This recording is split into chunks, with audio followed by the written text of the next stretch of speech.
Hi all and welcome to episode 2 of The Rig. I know it's been quite some time since the first episode, and the truth is with the release of the Roof Porsche by iRacing, the new build, and let's not forget, Assetto Corsa, I've been pretty much busy about the business of racing. I even competed in my first 2.4 hours of Daytona. I didn't fare well, but I finished my first race, blew the engine in the second race, and ran out of gas and wrecked my car on the last lap in the last race. Yet, I'm getting better at endurance racing, and I had a ball. I've recently done some modifications to my rig, which we'll talk about later on in the show. And I'm working on ways to make shorter and more palatable segments while improving the quality and the content of the show. This is where your input can help a great deal. So thanks for tuning in to The Rig. And coming up after a brief break for our sponsor, I'll be showcasing my custom rig, and on future segments, we'll be reviewing the CSW Dash from SR Hardware, the Fanatic CSS SQ shifter, the Derek Spear Design P1 button box, and basically everything attached to my base Sim Seat setup right now. So keep it right here, and we'll be right back.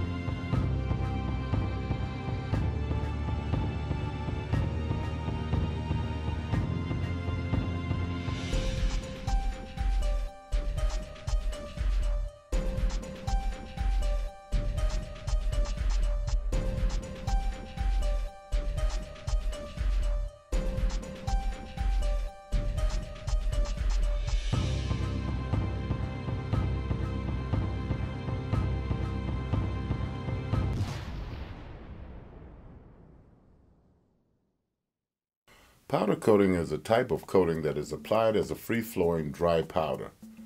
The main difference between a conventional liquid paint and a powder coating is that the powder coating does not require a solvent to keep the binder and filler parts in a liquid suspension form. The coating is typically applied electrostatically and then cured under heat to allow it to flow and form a skin. Well, Sim Seat is now powder coating all of their simulator products, and even went a step further by providing various custom colors. So I had decided to give my rig a makeover. Yes, I took old paint apart and carried it into Sim Seats to have it powder coated to see just how good these custom colors look. I decided to go with the candy blue color. I also wanted to include my computer case as part of the makeover. After about a week, I started receiving some of my parts back. I thought a week was pretty good considering that everything I gave them had to be stripped and prepped. Of course, all of this added to the cost, which is why it's better to pick your color when you order your Sim Seat rig. Keep in mind you will pay more for the custom colors, no extra charge for the black powder coat, however. You can get more info about this at www.sim-seats.com.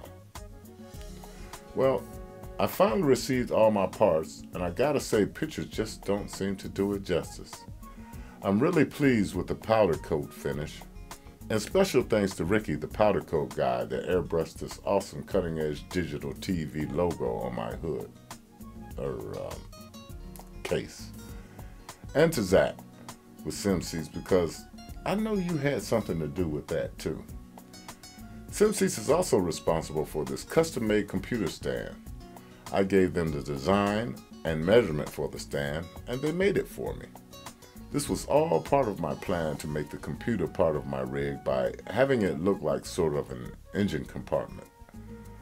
I have recently added all new components to the case, including the GeForce GTX 650 Ti Boost video card. A fairly moderate card compared to the higher-end alternatives. However, it does the job without missing a beat.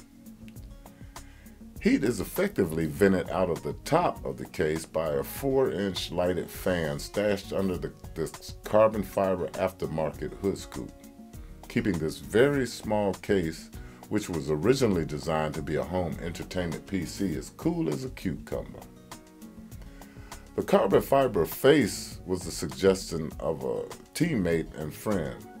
Using 3M carbon fiber wrap, I found it very easy to work with and an inexpensive and very attractive modification. I downsized and upgraded wire management using Panduit wire duct, which also with slight modification conveniently fit the width of the computer stand. Now let's move on to some of the other goodies. Attached to the Sim Seat custom inverted pedal mount are the version 1 Fanatic Club Sport pedals, which is probably the oldest part on my rig.